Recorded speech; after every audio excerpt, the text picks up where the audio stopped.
नमस्कार दोस्तों, वीडियो बिल्कुल ध्यान से देखना। सबसे पहले देखिए, आपका 10th क्लास का मैथ का पेपर 12 मार्च को है और मैं आपको इस वीडियो में एक आसान तरीका बताने वाला हूं जिससे आप मैथ के पेपर में पास हो सको। सबसे पहले मेरे पास ये आपका एग्ज़ाम है, लेकिन 2023 का एग्ज़ाम है। मैं आपको कुछ टिप्स एंड ट्रिक बताने वाला हूं जिससे आप मैथ के पेपर में बिल्कुल अच्छे नंबर से पास हो सको। दोस्तों, आप सभी स्टूडेंट को पता है कि आपको 10वीं में पास होने के लिए आपको 33% मार्क्स चाहिए। यानी कि अगर आपका मैथ का पेपर है तो आपको 100 में से 33 नंबर चाहिए, तभी आप मैथ के पेपर में पास हो सकते हो। अब काफ़ी स्टूडेंट ऐसे हैं जिनको मैथ में काफ़ी प्रॉब्लम होती है, वो और सब्जेक्ट में इंटेलिजेंट है, बाकी मैथ को छोड़कर। काफ़ी स्टूडेंट ऐसे हैं जिनको मैथ अच्छा लगता है, तो उसके लिए ये वीडियो है दोस्तों, जो इस मैथ के पेपर में पास होना चाहता है। सबसे पहले आपको बताऊंगा कि पेपर आपको कैसे अटेंड करना है, कौन कौन से सवाल आएंगे जिससे कि आप पास हो सको बड़े आसान तरीके से। तो गाइस, सबसे पहले मैं आपको बताना चाहूंगा, आपका जो एग्जाम होता है वो 80 नंबर का होता है, जैसे कि मैं आपका पिछले साल का पेपर देख रहा हूं। और दोस्तों, इसमें आपके पास छोटे क्वेश्चन या कि 1 नंबर वाले क्वेश्चन आपके पास 20 क्वेश्चन आते हैं जो कि काफी आसान होते हैं। अब सबसे पहले देखिए आपको क्या करना है। अब देखिए, आपने 10th क्लास में है तो आपको कुछ ना कुछ तो आता ही होगा मैथ के एग्जाम में, थोड़ा बहुत आता होगा, ऐसी बात तो नहीं है। अब देखिए दोस्तों, आपको पेपर अटेंड कैसे करना है। मान लीजिए ये ऑप्शन टाइप क्वेश्चन है। मान लीजिए आपको पहला क्वेश्चन आता है, आपने पहला क्वेश्चन कर दिया। दूसरा क्वेश्चन आता है, आपने दूसरा क्वेश्चन कर दिया। अब रहा तीसरा क्वेश्चन। ऐसे करके आपके 20 क्वेश्चन होंगे।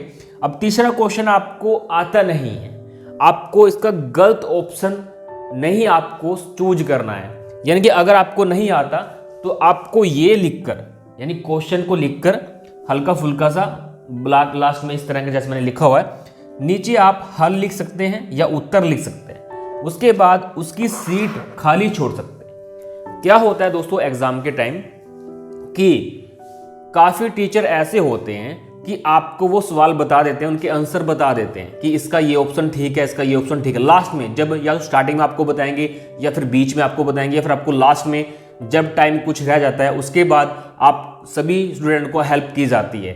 यानी कि बोर्ड की तरफ से जो भी टीचर होते हैं आपको बता देते हैं। इसके अलावा दोस्तों, जो क्वेश्चन आपको नहीं आता है उसकी जगह छोड़ देनी है और दाएं बाएं अपने फ्रेंड सर्कल में आप पूछ सकते हो कि इसका मुझे 10वां पद निकालना है, या फिर जैसे आप इस तीसरे क्वेश्चन में देख रहे हो कि एपी का यानी एपी 7, 13, 19 का 10वां पद क्या है।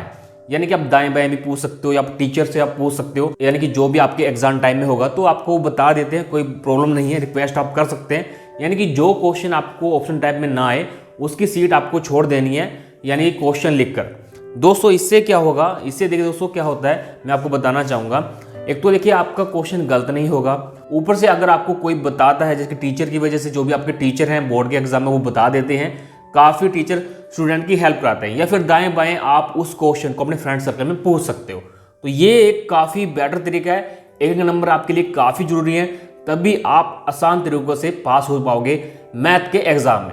अब देखिए दोस्तों, आपके 20 क्वेश्चन आएंगे जैसे मैंने आपको बताया है, तो आपको प्रॉपर तरीके से कोई भी क्वेश्चन गलत नहीं करना है। जो भी क्वेश्चन आपको आता है वही आपको करना है। बाकी जैसे मैंने आपको बताया है, जो आपको नहीं आता क्वेश्चन लिखकर उसका आंसर की सीट आप छोड़ सकते हैं, ताकि आप उस क्वेश्चन को बाद में कर लो। और दोस्तों, टाइम आपको पता रहता है, जब आपका पेपर स्टार्ट होता है टीचर आपको टाइम बताते रहते हैं कि अभी पेपर खत्म होने में आधा घंटा बचा है, 20 मिनट बचे हैं, 40 मिनट बचे हैं। अगर बीच में आपके पास कोई भी इस तरह की पर्ची आती है या फिर टीचर आपको आंसर बताते तो ठीक है, वरना उसके बाद लास्ट में जो भी आपको 20-30 मिनट बचते हैं उसके अंदर आपको वो सवाल करना होगा। और दोस्तों, आपको याद रखना है कि कौन कौन से आपको क्वेश्चन आपने खाली छोड़े हैं, उस पर आप टिक मार्क कर सकते हो अपने क्वेश्चन पेपर पर, ताकि आपको याद रहे और लास्ट में वो क्वेश्चन आप पूछ के कर सको। तो यानी कि आपको 20 नंबर तो आपको ये लेने हैं जो कि मैं आपको इस वीडियो में बता रहा हूँ, जो कि आपके छोटे क्वेश्चन आएंगे। उसके बाद अब चलते हैं बड़े क्वेश्चन की तरफ, वो आप कैसे हल करोगे। यहां पर देखिए सभी दोस्तों, मैंने लिखा है सभी सूत्र, यानी कि मैथ के अंदर जितना आपके सूत्र याद होंगे तो उतना ही सवाल आप हल कर पाओगे। मान लीजिए बेलन का पृष्ठीय क्षेत्रफल पूछ लिया गया है, रकम के अंदर बेलन का पृष्ठीय क्षेत्रफल पूछ लिया गया है। अब सवाल के अंदर रकम दी गई है, अगर आपने बेलन का पृष्ठीय क्षेत्रफल सूत्र याद है तो आप इजी से वो सवाल कर पाओगे। ये सवाल 4 नंबर के 5 नंबर के अंदर आते हैं। यानी कि पृष्ठीय क्षेत्रफल आपको याद है तो सिर्फ आपको सूत्र लिखना है और रकम के अंदर जो भी सवाल पूछा गया है, यानी सवाल के अंदर जो भी रकम दी गई है वो आपको सूत्र के अंदर रखनी है, उसके बाद आप हल कर पाओगे। अब देखिए क्वेश्चन की इस प्रकार आएंगे जो मैं आपको दिखा रहा हूं। और इसके अलावा दोस्तों साइन थीटा वाले सवाल जरूर करना, आए साल साइन थीटा वाले आते हैं। 3 से 4 आपकी एक्सरसाइज है जो कि काफ़ी आसान होते हैं। देखिए दोस्तों आसान कैसे होते हैं आप सभी को पता, आपको उसके मान याद होने चाहिए। जैसे sign square theta plus cos square theta, इसका जो मान होता है इक्वल टू 1 होता है। तो इसी तरह से कोस स्क्वायर थीटा जमा 1 इक्वल टू, आप अगर इसे करोगे -1 equal to sine square theta, तो यानी कि इसको आप तोड़ मोड़ के लिखोगे तो इसका कुछ ना कुछ आपको मान निकालने को मिलेगा। अब देखिए दोस्तों मैं आपको यहाँ पर एक क्वेश्चन बताता हूँ जो कि इस प्रकार आने वाले हैं, आप थोड़ा ध्यान से देखना। अब देखिए इसके अंदर मैं आपको दिखाना चाहता हूँ 25वां क्वेश्चन। अब 25वें क्वेश्चन के अंदर देखना दोस्तों, 10 सेंटीमीटर त्रिज्या वाले एक वृत्त की कोई जीवा केंद्र पर 60 डिग्री का कोण बनाती है, संगत त्रिज्यखंड का क्षेत्रफल ज्ञात कीजिए। अब देखिए दोस्तों इसके अंदर त्रिज्यखंड का क्षेत्र पूछ लिया गया है, तभी दोस्तों मैं आपको बोलता हूँ सभी सूत्र आपको याद करके जाने हैं ताकि कोई भी सवाल पूछ ले, किसी तरह का सूत्र यहाँ पर पूछ ले, जैसे यहाँ पर त्रिज्यखंड का क्षेत्रफल ज्ञात करना है। अब जो भी इसका सूत्र होगा दोस्तों आपको उसके अंदर 10 सेंटीमीटर त्रिज्या रखना होगा, उसके बाद 60 डिग्री का कोण होगा, देन उसके बाद आपको यहाँ पर क्षेत्रफल आपका निकल जाएगा, जो कि 4 नंबर का सवाल है और काफ़ी अच्छा सवाल है। इसके अलावा और भी आपको मैं बताना चाहूँगा, जैसे कि यहाँ पर 23वां क्वेश्चन आप देख सकते हैं जो कि पिछले साल का है और अब किस साल भी इसी तरह के क्वेश्चन आएंगे। 3 अंकों वाली कितनी संख्याएं 5 से विभाजित हैं। अब पिछले साल के मैंने सारे पेपर देखे हैं तो मैंने इस पर वीडियो भी बनाई है, आप मेरे चैनल पर जाकर देख सकते हैं। किसी में 3 अंकों वाली पूछ लिया गया है कि 5 से विभाजित, और किसी में 3 अंकों वाली 7 से विभाजित, किसी में 3 अंकों वाली 9 से विभाजित। इस तरह के सवाल आए थे जो कि 4 नंबर का है और ये काफ़ी जो सवाल होते हैं काफ़ी आसान होते हैं।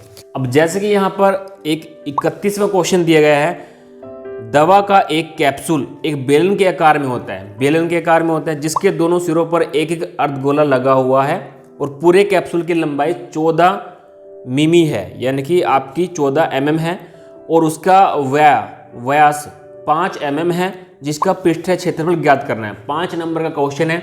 अगर आपको पृष्ठीय क्षेत्रफल याद होगा बेलन का तो यानी कि सूत्र, और सूत्र को आपको लिखना है पृष्ठीय क्षेत्रफल सूत्र, और जो भी सवाल के अंदर रकम दी गई है सूत्र के अंदर रखकर आपका आंसर निकल जाएगा। और 1 नंबर के अंदर आपके सूत्र भी पूछे जा सकते हैं जो कि आपके काफी आसान होते हैं। सूत्र आपको सभी याद करके जाने में आपको बार बार बोलता हूँ। और दोस्तों साइन थीटा वाले सवाल जरूर आएंगे दोस्तों, आप देख ही सकते हैं। पिछली बार 1 नंबर वाले के अंदर भी साइन थीटा वाले सवाल आए थे, जैसे आप 7वां क्वेश्चन देख सकते हैं, इसमें आपको मान निकालना है और आपके HCF LCM ये वाले सवाल भी आप जरूर करके जाना, और जितने भी आपके प्रायिकता वाले सवाल हैं वो भी आप जरूर करके जाना, और समीकरण वाले सवाल आप जरूर कर जाना। ये वेरी इंपॉर्टेंट सवाल है, आपका एक आसान पास होने का तरीका जो कि मैं आपको बता रहा हूँ। और दोस्तों सूत्र आपको सभी को याद करके जाने हैं, जो कि मैंने आपको इस वीडियो में बार बार बोला है, क्योंकि आपके सूत्र पक्का 1 नंबर वाले सवाल के अंदर पूछ सकते हैं कि गोले का पृष्ठीय क्षेत्रफल पूछ सकते हैं, उसके अंदर 4 ऑप्शन होंगे, या फिर आपको गोले का पृष्ठीय क्षेत्रफल पूछ लिया जाएगा, उसके अंदर कोई भी ऑप्शन नहीं होगा, आपको लिख के बताना होगा। तो सारे सभी सूत्र आपको याद होने चाहिए, और साइन थीटा वाले सवाल आपके पक्का आएंगे, प्रायिकता वाले पक्का आएंगे, HCF LCM वाले सवाल पक्का आएंगे। इसके अलावा दोस्तों आपके जितने भी सूत्र हैं, बड़े क्वेश्चन जो भी फॉर्मूले हैं वो आपको याद होने चाहिए, उसको रखकर, यानी सवाल के अंदर जो भी रकम दी गई है सूत्र के अंदर आपको रखना है, तो आपका क्षेत्रफल वगैरह निकल आता है। तो इस तरह के सवाल पक्का आएंगे जो कि आपके बड़े आराम से 33% नंबर बड़े आराम से आ जाएंगे, जो कि मैंने आपको इस आसान तरीके से बताया है। दोस्तों आप 10th क्लास में हो, स्कूल में आपने कुछ ना कुछ तो थोड़ा बहुत तो पढ़ा होगा और अपने तरीके से भी पढ़ा होगा। दोस्तों काफ़ी स्टूडेंट ऐसे हैं जिनका जो फेवरेट मैथ नहीं होता, उनके मैथ में यानी कि इंटरेस्ट नहीं होता, और काफ़ी स्टूडेंट ऐसे हैं जिनका मैथ में इंटरेस्ट होता है, उनका इंग्लिश वगैरह हिंदी वगैरह में इंटरेस्ट नहीं होता, तो उनको इंग्लिश हिंदी में प्रॉब्लम होती है, और काफ़ी स्टूडेंट को मैथों में प्रॉब्लम होती है। तो हर प्रकार के स्टूडेंट पाए जाते हैं इंडिया के अंदर।